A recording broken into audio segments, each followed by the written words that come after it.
Kuna msemo wa Kiswahili unasema ukiwa karibu na waridi utanukia.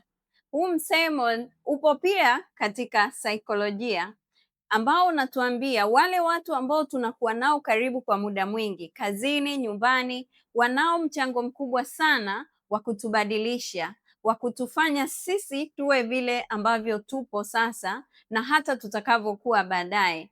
Kwa maneno mengine, wanao mchango mkubwa sana wa namna ya ustawi wetu binafsi na ustawi wa afya yetu ya akili utakavyokuwa. Swali la kujiuliza, umezungukwa na kina nani? Katika marafiki zako umezungukwa na watu wa namna gani?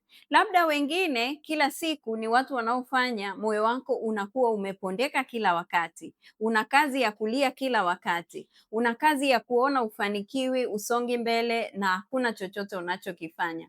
Watu hawa wanakuathiri na wanaathiri ustawi wako. Angalia zaidi watu watakao kuinua, watakao kuonyesha mbele, watu ambao watakufanya afya yako na ustawi wako utakuwa bora zaidi. Kwa hiyo ni muhimu sana kuchunga ni nani wanaokuzunguka, mnazungumza nini, mnaangalia vitu gani na ni nini mnafikiri kwa pamoja, kwa sababu hivyo ndio vinavyokujenga wewe. Asante.